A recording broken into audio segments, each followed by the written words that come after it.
그런 것과 동시에 설교라는 것은 설교자가 원고를 잘 써서 잘 전달하면 되는 것이 아니고, 설교는 회중과 전하는 자 사이에 말씀을 매개로 하는 사귐과 교통이 일어나면서 본문이 화학 반응처럼 다르게 해석되고 다르게 적용되는 살아 꿈틀거리는 생물 같은 것이 설교이구나, 이런 것들을 하면 할수록 자꾸 배우는 것 같아요. 그러니까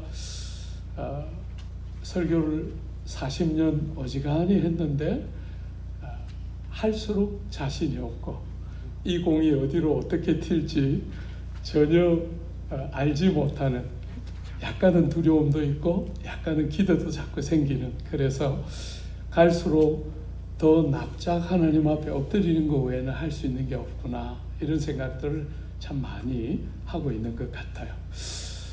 짧은, 여러분들하고 3번의 짧은 만남인데 하나님께서 말씀 안에 있는 화학 반응, 여러분과 제가 이 시대를 섬기면서 포스트 코로나 시대를 준비하면서 그냥 과거로 돌아가는 것은 안 된다.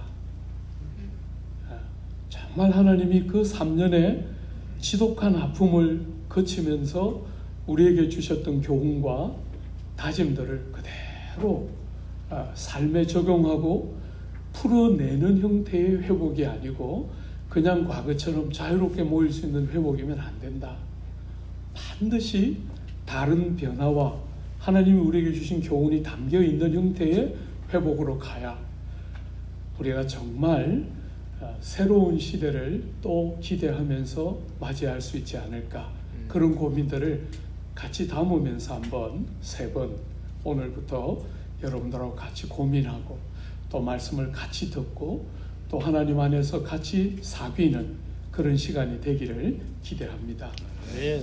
여러분들이 잘 아는 본문인데요, 우리 예수께서 땅에 오셔서 하신 첫 번째 설교가 여러분이 잘 아시는 것처럼 때가 찼고 하나님 나라가 가까웠으니 회개하고 복음을 믿어라, 이렇게 말씀하셨죠.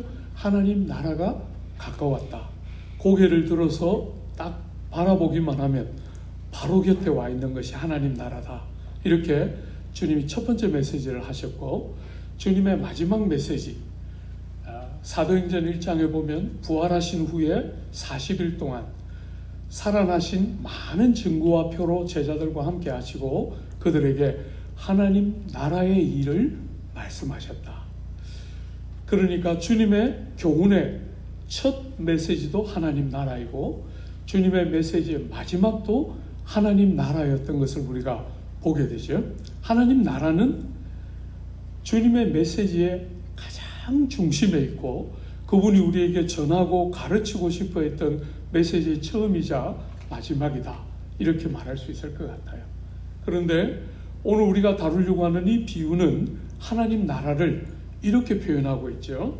1절 한 번만 보십시오. 1절에 보면 천국은 마치 품꾼을 얻어 포도원에 들여보내려고 이른 아침에 나간 집주인과 같으니, 하나님 나라는 일꾼을 데리기 위해서, 포도원의 일꾼을 데리기 위해서 이른 아침에 나간 집주인과 같다. 여러분과 제가 집주인을 잘 주목하여 보면 하나님 나라의 특성이 묻어난다는 거예요. 스토리 전체가 중요하지만 특별히 집주인이 어떤 일을 하는가 하는 것이 하나님 나라의 특성이 묻어나는 그런 집주인에게 우리가 초점을 맞추면서 본문을 보면 된다는 거죠. 여러분, 집주인이 하고 있는 일은 일꾼을 불러오는 일인데 오늘 본문에 보면 5가지 종류의 일꾼이 등장하는데 우리가 편의상 그리고 주제를 좀 강조하기 위해서 일꾼들이 온 시간과 그들에게 약속된 품삯이 얼마인가 하는 2가지 기준을 가지고 이 5부류의 일꾼들을 3부류로 우리가 요약해서 좀 볼 수 있을 것 같아요. 그죠? 제일 먼저 한번 보십시오. 제일 먼저 온 일꾼은 언제 왔습니까? 이른 아침에 왔어요. 여러분이 잘 아시는 것처럼 유대인들은 해가 뜰 때 일을 시작해서 해가 질 때 일을 마쳐요. 그러니까 이른 아침이면 6시입니다. 그죠? 아침 6시에 온 첫 번째 일꾼, 이들에게는 품삯이 얼마로 약속되었습니까? 2절 한번 보십시오. 2절에 그가 하루 한 데나리온씩 품꾼들과 약속하여 포도원에 들여보내고, 한 데나리온을 약속했어요. 로마가 세계를 정복하고 있던 이 시대에 로마가 정복지마다 전부 다 군대를 데리고 갈 수 없으니까 정복지에 가서 군인들을 차출했었죠. 그죠? 그 지역에 있는 사람들을 군인으로 징병해서 썼는데 그들의 하루 품삯이 한 데나리온이에요.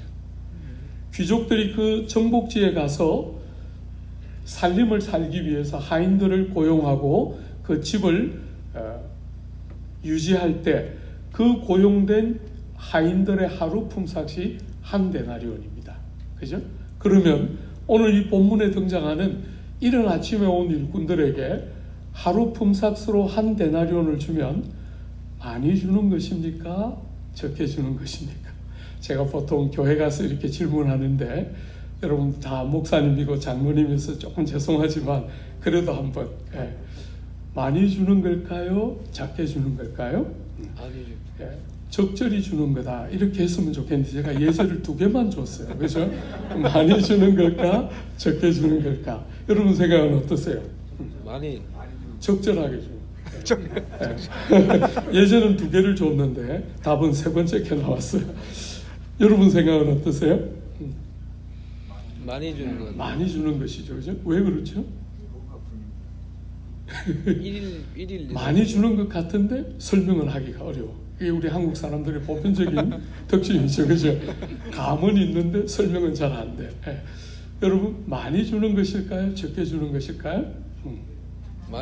많이 주는 것은 틀림없겠죠. 왜 그럴까요? 말하자면 한 데나리온 품삯은 정규직 노동자들의 하루 품삯이에요. 오늘 지금 이 본문에 등장하는 사람들은 비정규직 노동자들이잖아요. 말하자면 그런 사람들에게 한 데나리온을 주는 거니까 많이 주는 거죠. 사실 이런 문제는 정말 좋은 문제죠. 저는 답을 알고 여러분들은 애매한 그런 질문을. 여러분 한 데나리온에 많은 품삯을 약속하고 포도원에 첫 번째 일꾼이 왔어요. 두 번째 일꾼 한번 보세요. 3절에 보면 우리 이구광 목사님만 안 보이는 줄 알았더니 저도 안 보입니다. 3절에 또 제3시에 나가 보니 장터에 놀고 서 있는 사람들이 또 있는지라 그들에게 이르되 너희도 포도원에 들어가라 내가 너희에게 상당하게 주리라 하니 그들이 가고. 여러분 3시에 제9시에 두 번째 일꾼을 불러오는데 품삯을 얼마를 약속하고 불러옵니까? 우리 목사님들은 또 우리 장로님들은 확실히 좀 달라요. 제가 한국 교회에서 보편적으로 질문하면 한 데나리온 이렇게 대답해요. 뒤에 이렇게 한 데나리온 받는 대목이 나오니까 많은 경우에 조국 교회를 구성하고 있는 성도들의 다수는 익숙한 어떤 것을 가지고 본문을 자꾸 읽어요. 그러면 제가 그 틈새를 딱 비집고 성경이 말하는 대로 읽어야 한다. 제가 조국 교회 성도들을 바라볼 때 조국 교회 성도들의 신앙생활의 제일 큰 문제는 성경으로부터 듣지 못한다는 거예요. 성경을 읽기는 읽는데 사실은 대부분의 경우 성경을 안 읽는 것이 메이저한 문제인데 성경을 간혹 읽더라도 자기 방식으로 읽어요. 성경이 말하는 방식으로 들어야 합니다. 성경을 읽는데도 선입견을 가지고 성경을 읽기 때문에 품삯이 얼마냐 하면 대부분 한 데나리온 이렇게 대답해요. 오늘 본문에 우리 목사님 대답하신 것처럼 상당하게 주리라 이렇게 말했죠. 그죠? 상당하게 주리라 하고 두 번째 일꾼을 데려갔어요. 여러분 세 번째 일꾼은 5절에 나오는데요. 제6시와 제9시에 나가 또 그와 같이 하고. 여러분 여기 그와 같이 하고 어떻게 했다는 것이죠? 상당하게 주리라 하고 데려왔겠죠. 그렇죠? 12시와 오후 3시에 또 두 번째 부류의 일꾼들이 오는데 이 사람들에게도 임금이 상당하게 주리라 했기 때문에 시간은 편차가 있지만 품삯으로 이 세 사람들을 동일한 그룹으로 우린 둘째 그룹으로 묶었어요. 시간은 약간씩 변자가 있지만 품삯이 상당하게 주리라 하고 같았어요. 여러분이 비유를 해석하는 핵심 대상은 그 다음에 등장하는 오후 5시에 오는 일꾼이에요.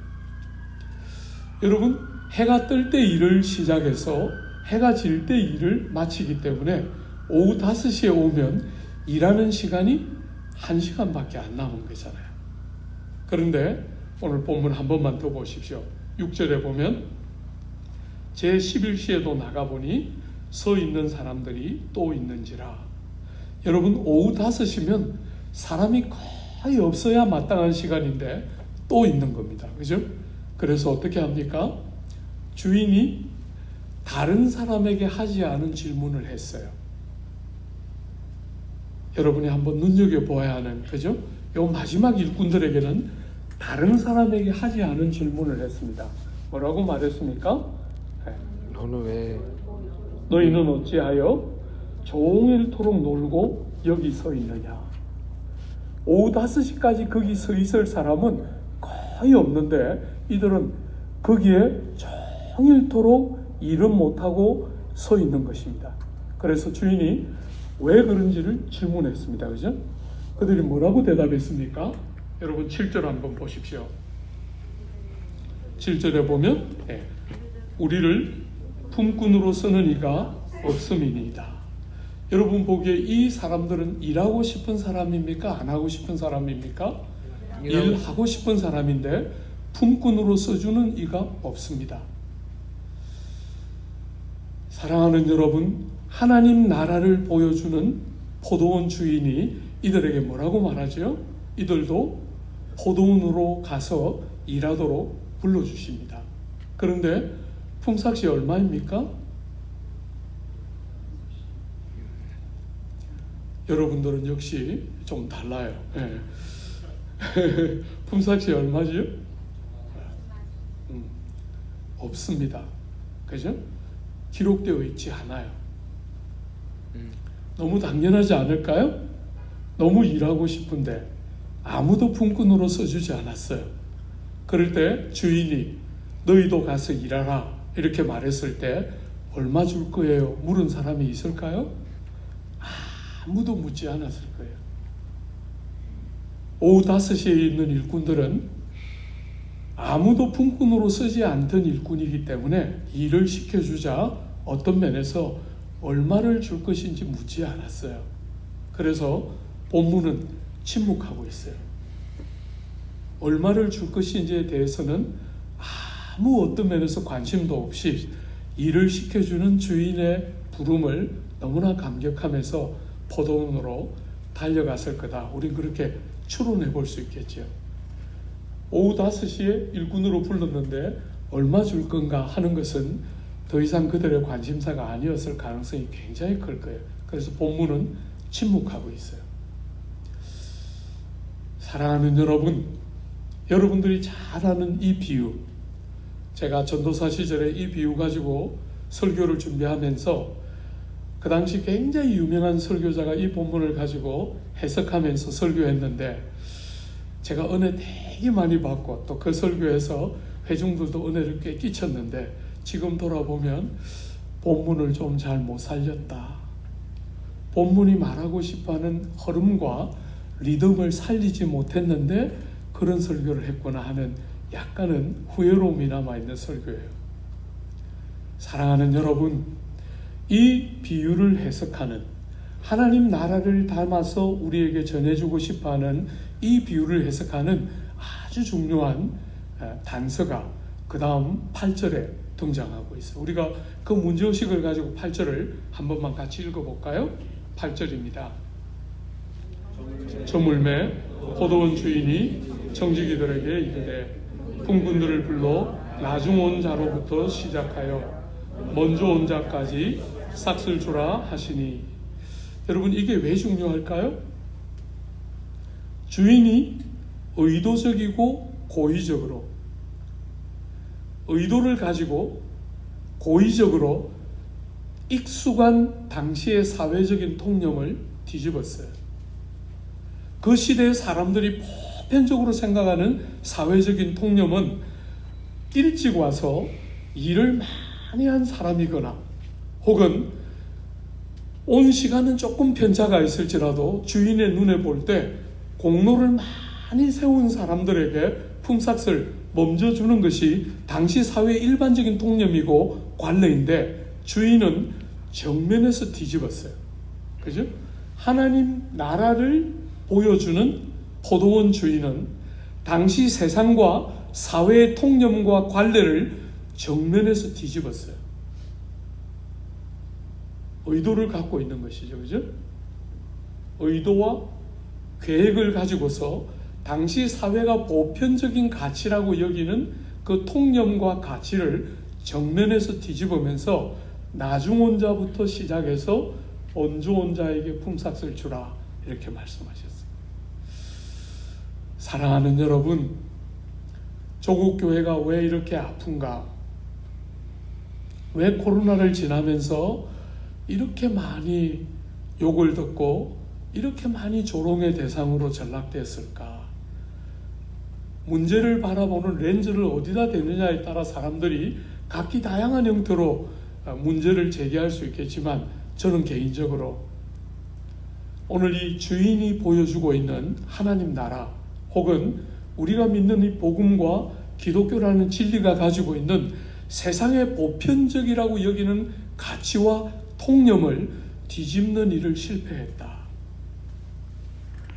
복음 안에 우리가 시대를 초월해서 모든 시대 하나님의 일꾼들이, 하나님의 사람들이 복음을 전하고 복음에 그렇게 붙들려서 진리를 나누고 선포하고 할 때, 그 시대에 어떤 시대를 살았든지 바울이든 베드로든 개혁자들이든 어떤 사람들이든 그 모든 시대에 하나님의 사람들의 공통점은 세상이 보편적으로 인정하는 가치와 통념을 정면에서 뒤집는 요소를 복음과 기독교는 가지고 있었는데, 한국 기독교 안에는 그 요소가 무너졌다. 여러분, 제가 처음 예수 믿고서 제일 충격적이었던 본문이 사도행전 3장이었어요. 사도행전 3장에 베드로와 요한이 성전 미문으로 들어가는데, 그 안전뱅이가 앉아서 모든 사람들에게 하듯이 한 푼을 달라고 구걸하고 있을 때 베드로가 제일 처음 한 말이 은과 금은 내게 없거니와. 제가 그 본문을 읽는데 마치 이런 느낌이었어요. 네가 이 미문을 통과해가는 모든 사람, 그 사람이 유대인이든 헬라인이든 종교인이든 비종교인이든 공부를 많이 한 사람이든 못 배운 사람이든 아무 관계없이 어떤 사람들이든지 이 미문을 통과하는 모든 사람들에게 너는 네 인생의 대답을 이미 정해놓고 누구든지 관계없으니까 나에게 돈 한 푼 주시오, 이렇게 말하고 있는 그 안전뱅이에게 마치 그 가치를 뒤집기라도 하는 것처럼 네가 모든 사람들에게 네가 정해놓은 답, 모든 사람, 어떤 부류의 사람이든지 당신은 나한테 더 이상 간섭할 것 없고 돈이나 한 푼 주시고 가시오, 이렇게 말하는 그 안전뱅이에게 네가 나에게 요구하는 것, 네가 모든 사람들에게 네가 스스로 내려서 답을 가지고 있고 그 답을 어떤 부류의 사람들이든지 동일하게 요구하고 있는 그 은과 금 나는 없다. 그렇게 베드로가 딱 말했을 때 저에겐 굉장한 충격이었어요. 사랑하는 여러분, 그때나 지금이나 세상은 필요를 가지고 있고 목마름과 배고픔을 가지고 여러분과 저에게 질문을 던지는 거잖아요. 내가 어떻게 살아야 할까? 이런 세상에 나는 어떻게 살아야 할까? 이렇게 질문하고 있는데 여러분은 어떤 대답을 그들에게 던져주고 있습니까? 어떤 면에서 조국 교회의 실패는 그들의 대답을, 그들의 그 목마름과 그 갈급함을 세상의 방법으로 해소시키려고 했던 게 아닌가. 그게 제가 느끼는 조국 교회를 향한 아픔이에요. 분명히 베드로와 요한은 네가 나에게 기대하는 은과 금은 없다, 이렇게 말했는데 세상의 요구를 충족시키지 못하면 교회와 복음이 세상으로부터 도태되는 것처럼 사람을 실망시키기를 두려워하면서 거듭나지 않은 이성이 요구하는 욕구들을 충족시켜야 교회가 매력을 가질 수 있는 것처럼, 그렇게 정말 모든 시대의 하나님의 사람들이 가졌던 복음을 향한 공통적인 확신은, 복음 안에는 거듭나지 않은 사람을 걸려 넘어지게 하는 요소가 있어서 십자가에 거치는 것이 있었는데, 조국 교회는 어느 순간부터 십자가에서부터 거치는 것을 다 제하고 십자가에 거치는 것이 없이 누구든지 원하는 것을 얻을 수 있는 기독교로 바꾼 것이 어떤 면에서 조국 교회의 치명적인 약점의 핵심이 아닌가, 저는 그렇게 개인적으로 생각해요. 사랑하는 여러분, 여러분과 제가 가는 길이 하나님의 도움과 성령의 역사와 정말 거듭나는 그런 역사가 없이 우리가 하는 사역과 우리의 설교를 그들이 마구 알아들을 수 있다면 우린 지금 어쩌면 잘못된 길을 가고 있을지 모르는 것이지. 오늘 이 포도원 주인은 세상의 가치를 정면에서 뒤집었어요. 세상이 보편적이라고 생각하는 통념을 뒤집었습니다. 고의적이고 의도적으로 뒤집었습니다. 그죠? 나중 온 자부터 시작해서 먼저 온 자에게 품삯을 주라, 이렇게 말했어요. 사랑하는 여러분, 그 다음에 한번 볼까요? 여러분, 그렇게 해서 나중 온 자부터 품삯을 받았습니다. 여러분이 아시는 것처럼 얼마를 받았습니까? 다 한 데나리온을 받았어요. 오후 5시에 와서 1시간밖에 일하지 않았는데 한 데나리온을 받았어요. 그러니까 몇 배를 받은 겁니까? 무려 12배 이상을 받은 거예요. 12시간을 풀로 일을 한 정규직 노동자들이 받는 품삯을 오후 5시에 와서 1시간도 채 못한 그 일꾼들이 한 데나리온을 받은 거죠. 어마어마한 일이 일어난 것이에요. 그런데 놀랍게 그 광경을 보고 있는 나머지 일꾼들의 반응은 뭡니까? 저 사람이 한 데나리온을 받았으니까 나는 당연히 더 받을 것이다, 이렇게 생각해요. 여러분들도 대부분 동의가 되죠? 저 사람들이 한 데나리온 다 받았으니까 나는 당연히 한 데나리온 더 받을 거야, 이렇게 생각했던 나머지 일꾼들의 그 마음이 여러분들이 다 동의가 될 거예요. 저도 이 비유를 해석할 때 제일 어려웠고 이게 도대체 무슨 메시지일까 참 힘들었지만 참 불편했던 기억이 생생해요. 사랑하는 여러분, 여러분이 다 아시는 것처럼 그 먼저 온 일꾼들도 다 함께 한 데나리온을 받았고, 한 데나리온을 받았을 때 뭐 했습니까?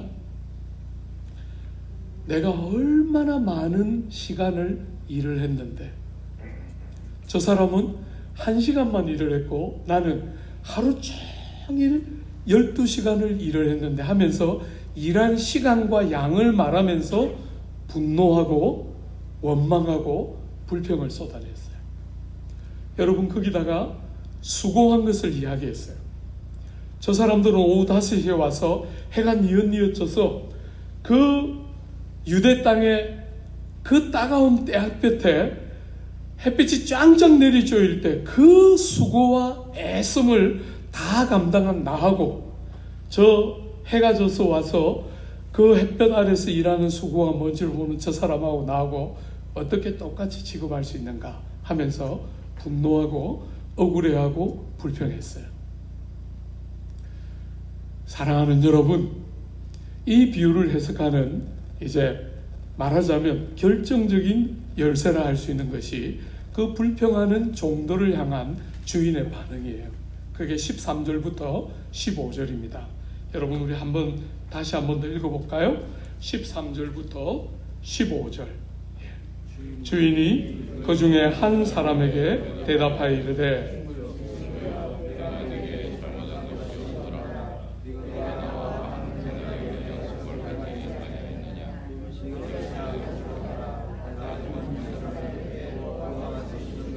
내 뜻이니라. 내 것을 가지고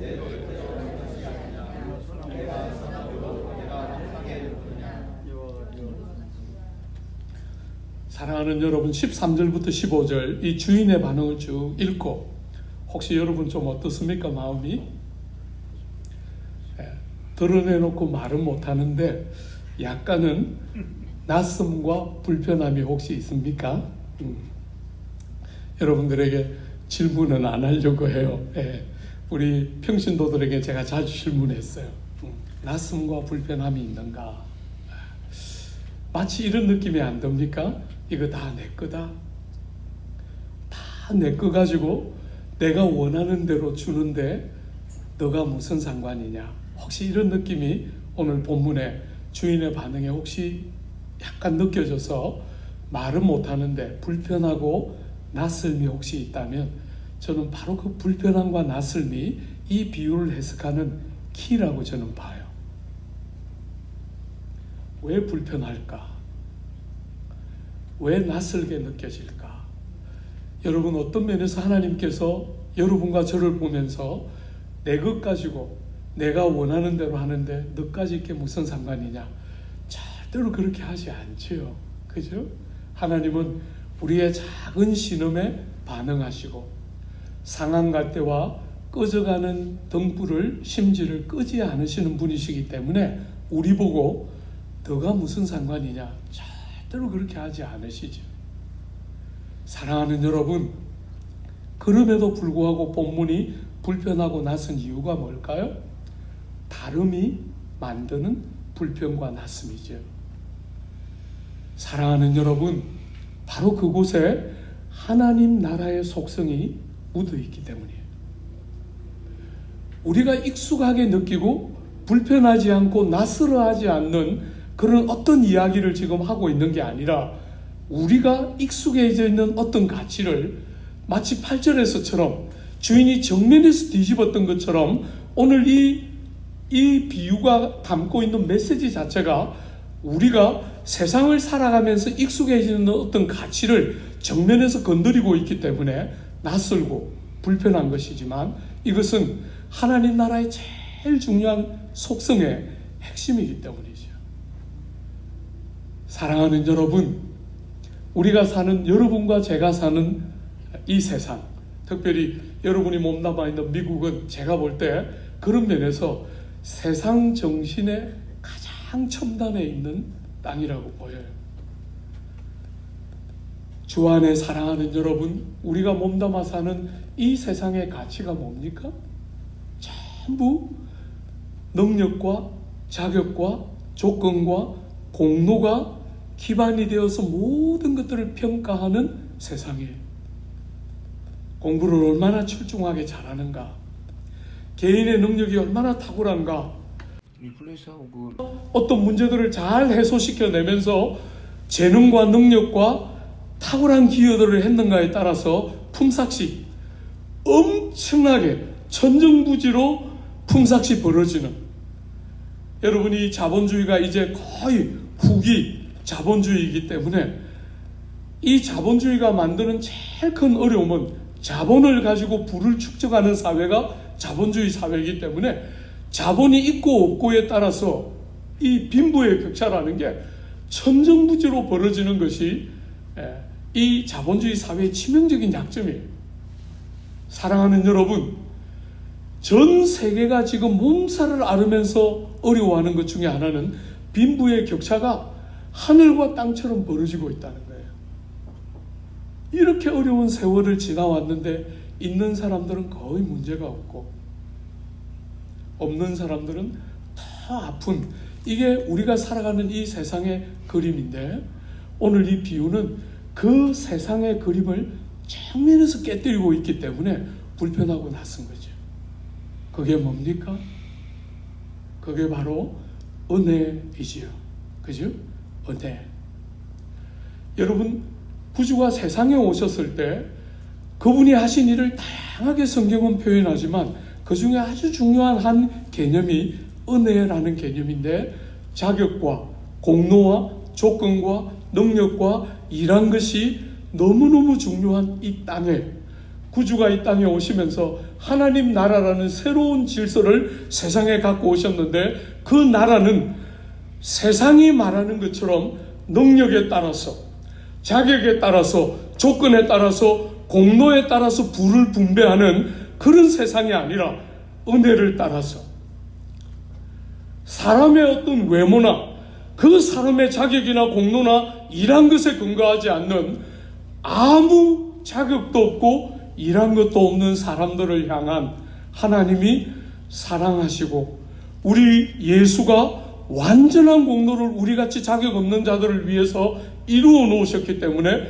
사람 편에서는 어떤 자든지 아무도 차별되거나 제외되지 않고, 예수 때문에 모든 사람들에게 아버지의 사랑이 그 예수의 완전한 공로에 근거해서 죄 용서함과 살리심과 구원하심과 자녀 삼으시는 그 은택이 아무에게도 자격이나 조건에 근거하지 않고 은혜로 값없이 일한 것이 없이 누구든지 그 구주의 공로를 붙들고 의지하는 자들에게 주어지는 새로운 질서, 그것이 은혜가 통치하는 하나님 나라의 특징이지요.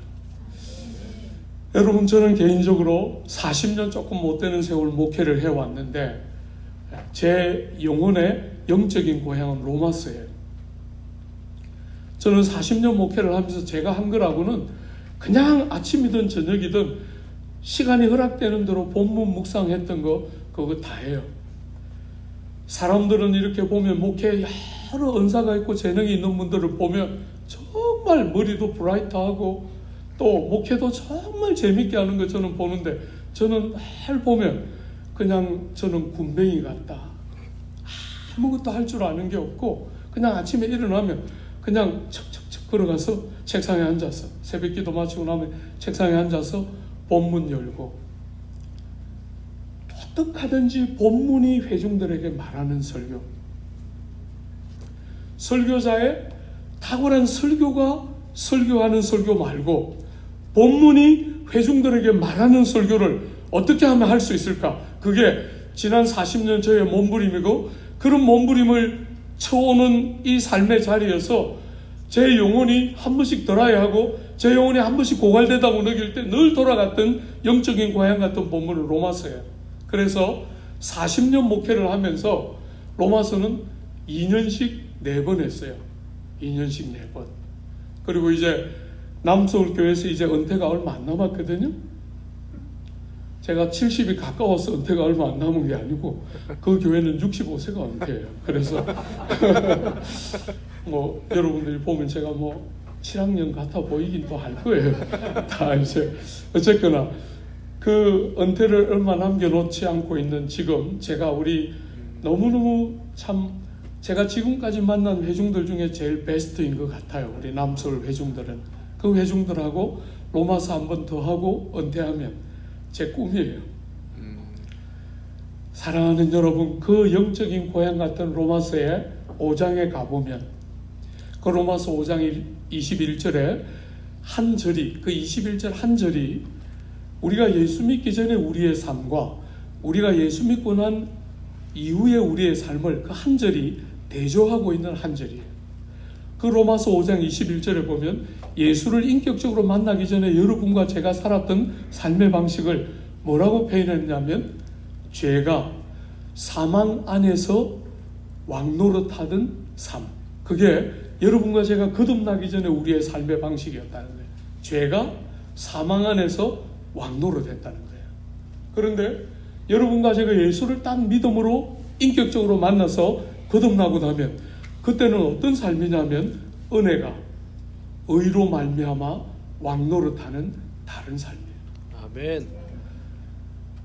사랑하는 여러분, 제가 조국교회 몸을 담아서 이렇게 지난 40년 쭉 달려오면서 조국교회를 생각할 때 제일 아픈 것 중에 하나는, 주님 세상 오셨을 때, 우리 구주께서 세상 계셨을 때 구주 옆에 있는 사람들은 가난한 사람, 장녀와 세리 같은 죄인들, 세상에서 마지널라이즈 되어서 저쪽 비퉁이에 있었던 사람들이 구주가 세상 오셨을 때 그렇게 기뻐하면서 그렇게 감격하면서 주님 곁으로 왔어요. 그런데 조국 교회를 이렇게 볼 때 조국 교회는 너무나 많은 부분에서 중산층을 벗어나지 못하는 교회, 일정한 교육 정도를 가지고 있고 일정한 정도의 개인적인 재능과 능력이 있는 어떤 부류의 사람들을 돕는 수준에 그치는 교회. 뭐가 다를까? 뭐가 다를까? 구주 세상 오셨을 때는 정말 가난한 자와 실패한 자들과 병든 자들과 세상이 포기했던 자들이 교회로 나왔는데 왜 지금 조국 교회는 이럴까? 중요한 것을 잃어버렸기 때문이지요. 여러분, 저는 조국 교회가 조국 사회로부터 이렇게 지탄을 받을 때 지도자들의 윤리적이고 도덕적인 일탈이 문제의 핵심이라고 보지 않습니다.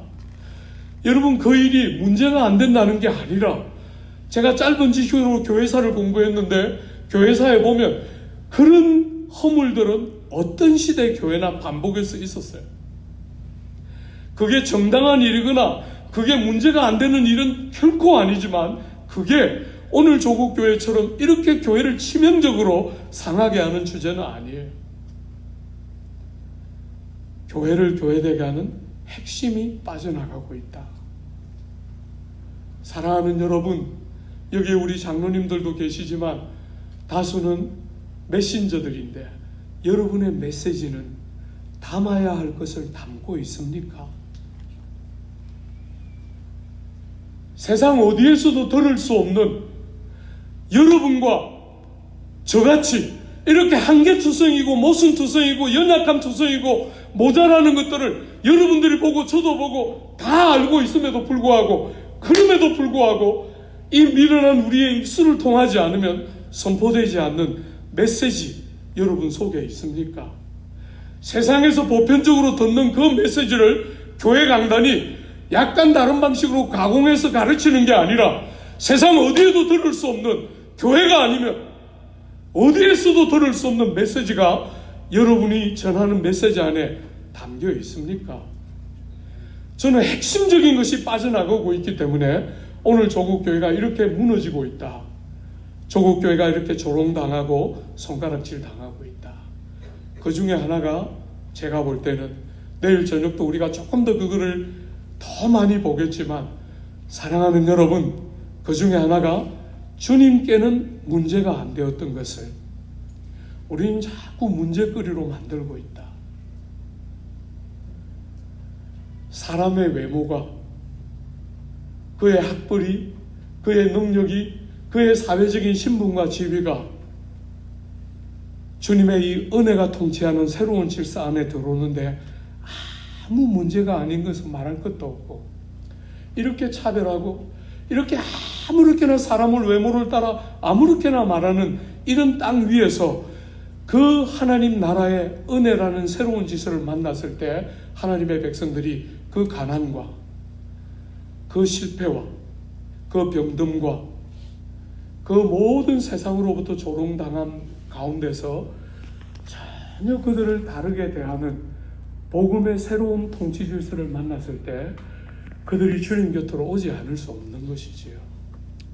오늘 우리는 그런 요소를 자꾸 잃어가고 있다. 그저 세상을 사는데 성공하는데 조금 도움이 되는 정도의 아트나 스킬을 가르치는 수준으로 전락하고 있는 것은 아닌가. 세상에 어느 누구도 말할 수 없는 어떤 사람이든지 간에 주님께서 그 명절의 저작거리에 서서 누구든지 아무도 차별하지 않으시고 누구든지 목마르거든 다 내게로 와서 마시라. 주님은 아무도 차별하지 않고 목마르기만 하면 부자든 가난한 자든 성공한 자든 실패한 자든 높은 자든 낮은 자든 아무도 차별하지 않는데 우리는 끝없이 마음속에 복음이 다 무너뜨려 놓은 은혜가 통치하는 새로운 질서가 아니라 우리가 익숙해지는 세상의 가치를 그대로 가지고 사람들을 바라보고 있는 것은 아닌가. 저는 한 번씩 그런 고민을 조국교회를 보면서 하게 되는 것 같아요. 사랑하는 여러분, 여러분의 교회에 어떤 사람들이 오고 있습니까? 제가 대학부를 섬겼을 때 그 대학부는 소위 말해서 명문대학이라고 말하는 그 명문대학을 중심으로 해서 수많은 대학생들이 모였던 교회예요. 그리고 그게 굉장한 자부심과 프라우드함을 가졌던 그런 공동체에 제가 몸을 담았는데, 제가 어디를 성경을 읽어봐도 그런 것이 자랑거리가 되는 내용을 저는 볼 수가 없었어요. 이런 게 왜 자랑거리가 돼야 될까? 재수생들과 대학을 못 가는 많은 비슷한 에이지의 아이들이 이 교회에 올 수는 없을까? 공부를 저렇게 잘하는 사람과 공부를 제대로 못하는 사람이 교회 안에서 똑같이 공존할 수는 없을까? 그 고민 참 많이 하면서 자랐던 것 같아요. 여러분이 믿는 복음 어떤 것입니까? 하나님 나라, 우리가 믿고 사모하고 기다리는 하나님 나라가 어떤 것입니까, 여러분? 주님이 어떤 사람도 차별하지 않고 우리같이 자격 없는, 아무 공로 없는 자들을 부르셨는데, 여러분들의 교회는 자격과 조건이 은연중에 생겨 있지는 않습니까? 여러분, 오늘 사실은 이 비유의 핵심은 다음 질문을 한 번만 더 던져보는 거예요. 오늘 이렇게 많은 사람들이 불평하고 원망하고 있는데, 여러분, 이 불평하고 원망하는 무수한 사람들 중에 받아야 할 정당한 몫을 못 받은 사람이 있습니까? 없습니까? 이렇게 많은 사람들이 불평하고 있는데 받아야 할 정당한 몫을 못 받은 사람이 있습니까? 없습니까? 아무도 없고, 모든 사람들이 약속된 것보다 더 많이 받았어요. 그죠? 모든 사람들이 정당한 목 이상을 다 받았습니다. 불평하고 원망하고 있던데, 놀랍게도 거기 있는 사람들 중에 한 사람도 정당한 몫을 못 받은 사람은 아무도 없어요. 여러분, 하나님 나라가 어떤 나라입니까? 하나님 나라는 모든 일꾼이 정당한 목 이상을 다 받는 나라입니다. 그런데 어떻게 그 일이 가능합니까? 어떻게 그 일이 가능하죠? 오늘 모든 일꾼들이 정당한 목 이상을 다 받을 수 있는 이유가 뭡니까? 주인이 제일 많이 손해보았기 때문이에요. 하나님 나라가 뭡니까? 하나님 나라는 주인이 제일 많이 희생하고 손해를 보아서 아무 자격도 아무 공로도 없는 일꾼들이 제일 많은 혜택을 아무도 손해보지 않고 받아야 할 정당한 목 이상을 다 받아 누리는 것이 하나님 나라의 특징이에요. 그죠?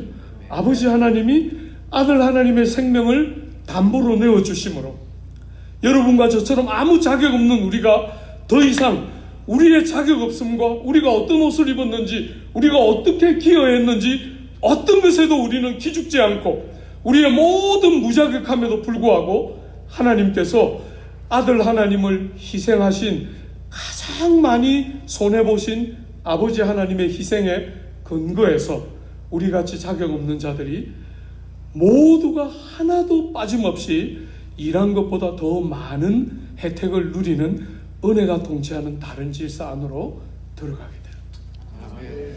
오늘 사랑하는 여러분, 이 귀한 비유는 두 반복된 주제를 싸고 이 두 반복된 주제 안에 들어와 있는 비유예요.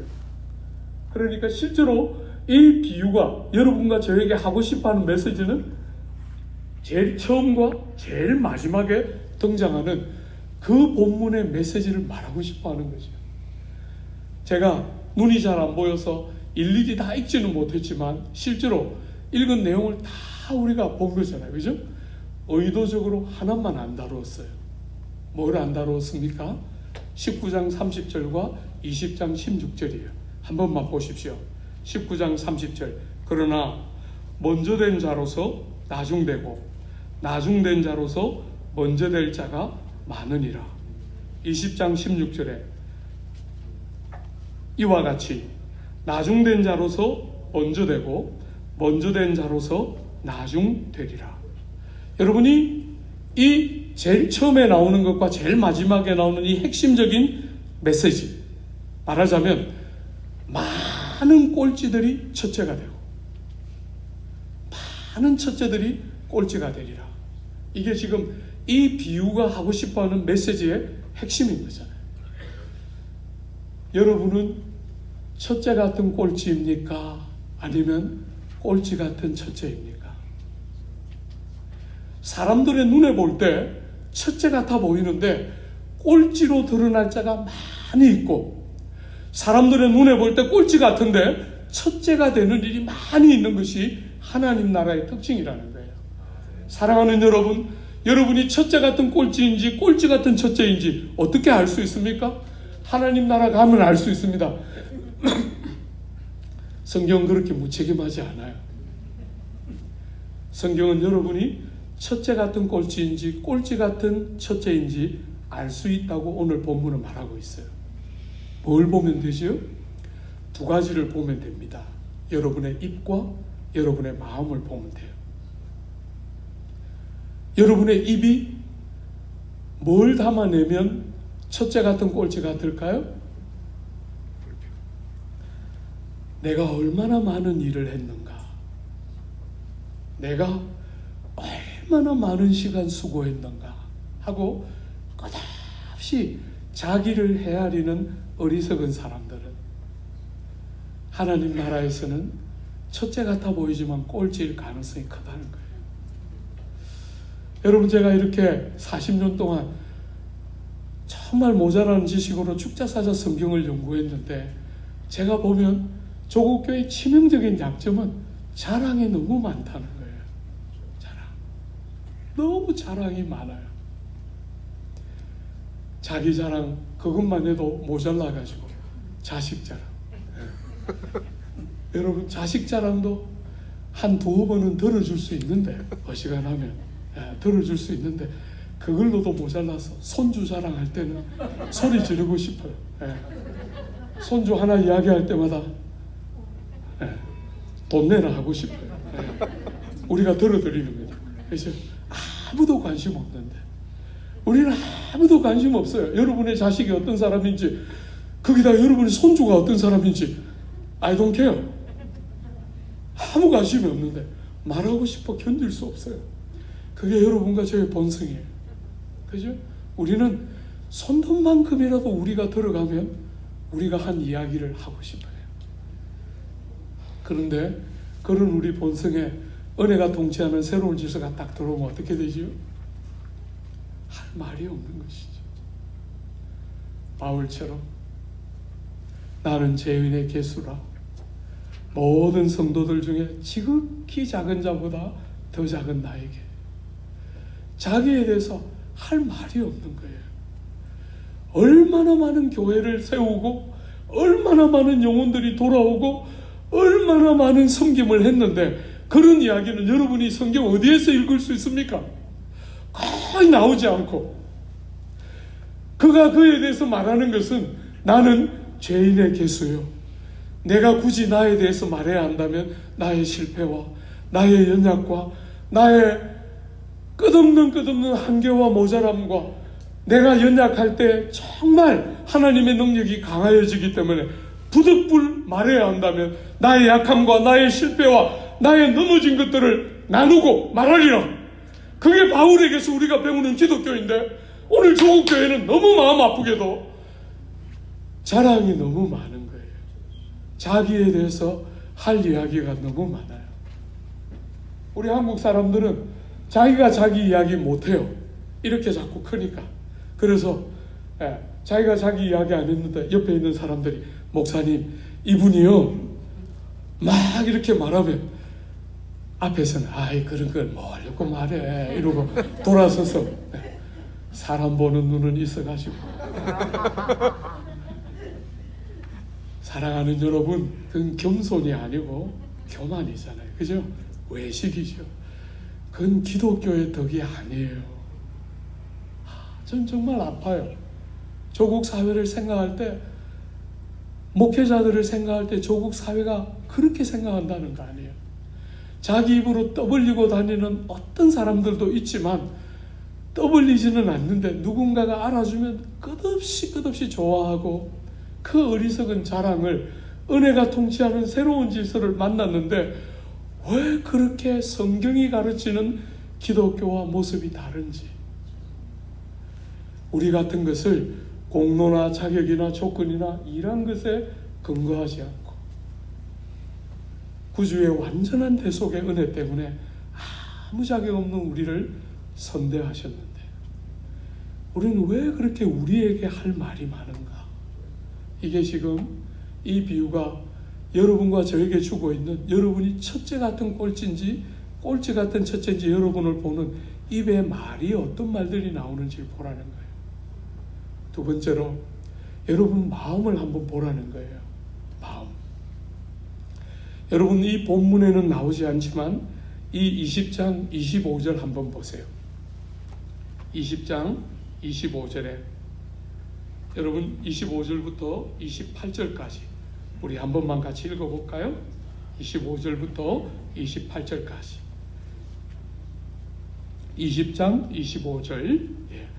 예수께서 제자들을 불러다가 이르시되 이방인의 집권자들이 그들을 주관하고 그 고관들이 그들에게 권세를 부리는 줄을 너희가 알거니와 너희 중에는 그렇지 않아야 하나니 너희 중에 누구든지 크고자 하는 자는 너희를 섬기는 자가 되고 너희 중에 누구든지 어뜸이 되고자 하는 자는 너희의 종이 되어야 하리라. 인자가 온 것은 섬김을 받으려 함이 아니라 도리어 섬기려 하고 자기 목숨을 많은 사람의 대속물로 주려 함이라. 아멘. 여러분의 마음이 오늘 본문에 있는 그대로 권세를 부리려고 하는지, 아니면 여러분이 종이 되고 섬기고 싶어 하는지 보라는 거예요. 참 조국 교회에서 제가 만나는 많은 목회자들과 이 소위 말해서 교단에 계신 분들을 한 번씩 만나면 한 번씩 마음이 되게 다치는 것 같아요. 왜 이렇게 자꾸 대접받고 싶어 할까? 주님은 제일 많이 손해보셔서 우리같이 자격 없는 자들을 부요하게 하시는 삶을 사셨고, 우리에게도 주님이 가르치신 것은 세상의 질서가 아니라 높아져서 권세를 부리고 떵떵거리고 남을 바꾸고 남에게 명령하는 것이 아니고 종이 되고 섬기고 희생해서 남들을 그렇게 존귀케 하는 전혀 다른 질서를 주님이 복음 안에서 열어놓으셨는데 왜 우리는 끄덕끄덕 높아지고 싶어 할까? 우린 지금 결정적으로 복음이 가르치는 게 뭔지를 너무 못 만나고 있는 것은 아닐까? 주님을 인격적으로 만났다 하고 주님의 복음을 안다 하고 믿는다고 하는데도 이 세상을 뒤집었던, 세상이 측량도 할 수 없는, 상상도 할 수 없는 그 복음의 핵심적인 요소들을 우린 자꾸 세상의 가치로 변질시키고 있는 것은 아닌가. 시간이 많이 가서 하나만 제가 마무리하려고 해요. 남서울교회가 저를 청빙했을 때 12년 전입니다. 저를 청빙했을 때 부임해 가자마자 하고 싶은 말 실컷 했어요. 지금은 이제 못해요. 지금은 그렇게 설교하면 목사님 왜 나보고 그러시나 이런 성도들이 간혹 나오기 때문에 지금 못하는데, 그때는 아무도 모를 때니까 하고 싶은 말 실컷 했어요. 여러분들이 실수로 공부 잘해가지고 좋은 대학 다 들어가고 실수로 또 해외 유학 다 갔다 오고 또 실수로 한국 돌아왔는데 좋은 직장 다 얻고 좋은 가문 만나서 시집가고 장가고 다 잘했는데 또 거기다 실수로 자식까지 공부를 잘하고 좋은 대학 다 들어가고 자식들이 유학 다 갔다 오고 또 실수로 좋은 직장 들어가고 또 좋은 가문 만나서 시집가고 장가가고, 그러니까 조섭디까 제가 갈구었어요. 지금은 그런 설교 못합니다. 여러분, 제 교회가 반포에 있잖아요, 그죠? 어지간히 공부하는 사람들이 모여요. 어지간히 부자들입니다. 외국 경험 어지간히 하신 분들이에요. 제가 초보에 가서 하고 싶은 설교 다 쏟아냈어요. 여러분, 우리 교우들은 울 때 그렇게 안 울거든요. 그런데 두 분 권사님, 제가 설교 딱 마치니까 두 분 권사님 저를 따라왔어요. 제 방에 오셔서 막 눈물이 막 줄줄줄 흐르도록 우시는 거예요. 여러분, 우리 교우들은 손수건으로 눈을 이렇게 찍지 그렇게 우는 분들이 아니에요. 그런데 그 두 분 권사님, 그때 63살, 64살 이런 분들이셨는데 두 분 권사님 제 방에 와서 그렇게 많이 울었어요. 목사님, 내가 자식 다 길렀습니다. 제가 자식 기를 때 목사님 오셔서 그 설교 해야지. 왜? 자식 다 길러놨는데 지금 와서 이렇게 마음을 찢어 놓습니까? 그러면서 그렇게 울면서 말했어요. 우리 자식들 교회 안 다닙니다. 그 황금 같은 30대, 40대에 세상에서 자리 잡는다고 교회 안 온다는 거예요. 너무너무 많이 우시더라고요. 제가 그때 처음으로 마음으로 그런 생각 들었어요. 왜 이 교회로 와야 하는지 이해할 수 없었는데 이 말귀를 알아듣는 사람이 이제 조국 교회에 나오는구나. 어떻게 설교를 해도 못 알아듣더라고요. 그래도 예수 믿고 잘 되는 게 더 좋지. 예수 믿고 지지리도 궁상맞게 사는 것보다 예수 믿고 잘 되는 게 훨씬 좋지. 도대체 목사님 무슨 말씀을 하고 싶은 겁니까? 아무리 설교를 해도 사람들이 못 알아듣더라고요. 근데 남설교에 딱 가니까 그 두 분 권사님들이 와서 그렇게 울 때 제가 생애 처음으로 이 말이 무슨 말인지를 아는 사람이 이제 조국 교회도 나오는구나. 사랑하는 여러분, 저는 아직 늦었다고 생각지 않습니다. 코로나 3년을 지나가면서 조국 교회를 향한 주님의 부름은 너무 명백하다고 생각합니다.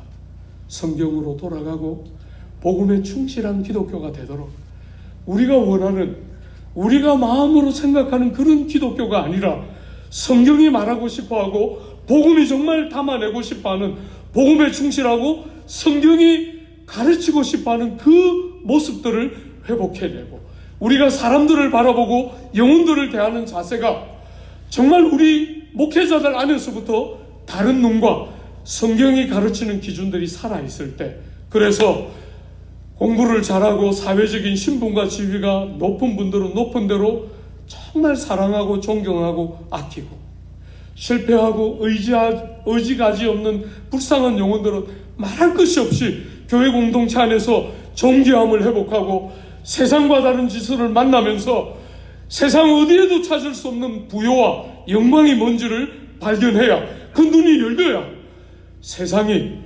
교회로부터 세상을 바꾸는 힘을 얻을 거 아니에요. 교회가 자꾸 세상에 흉내를 내기 때문에. 여러분, 교회가 그런 방식으로 세상을 이길 수 있습니까?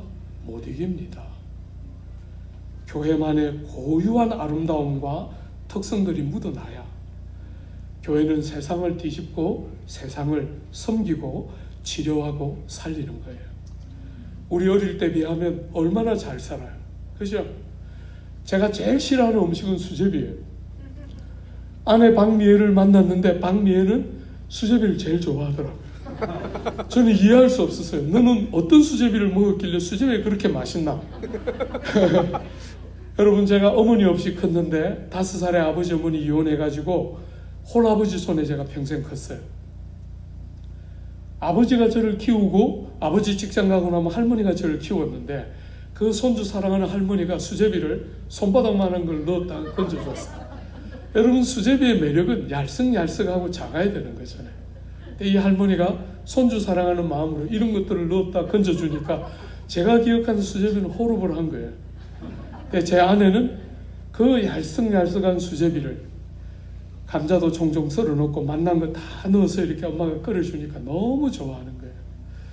생존을 위해서 먹었던 그 수제비, 그게 어제 같은데 지금 얼마나 부유한 시대인데 왜 교회는, 왜 조국 사회는 이렇게 분노하고 왜 이렇게 감사가 넘쳐도 모자랄 시대를 사는데, 전 세계 한류가 이렇게 흐르는데 왜 우리는 이렇게 분노하면서, 왜 우리는 서로를 이렇게 용서하지 못하면서 뭔가 조금만 코드가 만져지면 분노하고 나쁜 말들을 쏟아내는 이 어리석은 시대를 우리는 왜 이렇게 살고 있는 걸까요? 여러분이 다 보는 것처럼 외모의 문제가 아닌 거잖아요. 내면이, 무너진 내면들을 세워낼 수 있는 길이 교회가 아니면 그 일을 할 수 있는 사람이 아무도 없는데, 그 일을 교회가 감당하지 못하고 있기 때문에 이 엄청난 재원과 이 무수한 영광을 가지고도 힘 한 번 못 쓰고 분노하고 주저앉는 것이 오늘 조국교회 현주소인 거잖아요. 사랑하는 여러분, 우리가 다시 코로나 이후에 기간을 들어갈 때 정말 어리석게 과거로 그냥 돌아가지 않고 우리 자신이 복음과 성경에 더 가깝게, 더 충실하게, 정말 하나님이 우리에게 가르치신 것을 우리가 들어서 우리가 살아가면서 그렇게 회중들을 가르치고 교회가 그런 공동체로 세워져서 이 땅을 섬기고 아픈 사람들의 영혼들을 치료하는 교회의 고유한 역할이 회복되는 참된 회복과 변화, 여러분들로부터 미국 땅에, 조국 땅에 풍성하게 허락해 주시기를 기대하고 축복합니다. 아멘. 같이 한번 기도할까요? 하나님 앞에 한번 들었던 말씀 붙들고 한번 기도합시다. 사랑하는 여러분, 하나님 앞에 꼴찌 같은 첫째입니까? 아니면 첫째 같은 꼴찌입니까? 은혜가 통치하는 이 새로운 질서가 여러분의 삶을 어느 만큼 지배하고 이끌어가고 있습니까? 세월이 갈수록 깊이와 넓이가 더해져 가면서 바울이 말한 것처럼 자기에 대해서 할 말이 없고 정말 어떤 누구보다도 더 못난 나 같은 것을 하나님이 사랑하셨다. 그게 정말 여러분의 고백 맞습니까? 하나님 앞에 우리를 좀 돌아보고, 하나님, 은혜가 통치하는 이 새로운 질서가 우리 교회를 통치하고 우리 가정을 통치하고 나의 삶을 다스리고 그게 헐로 넘쳐서 이웃들을 살리고 회복시키는 주의 진리의 부흥을 우리 개인과 교회 공동체 위에 부어주십시오. 우리 한번 합심해서 기도하고 제가 마무리 기도하겠습니다. 기도하겠습니다.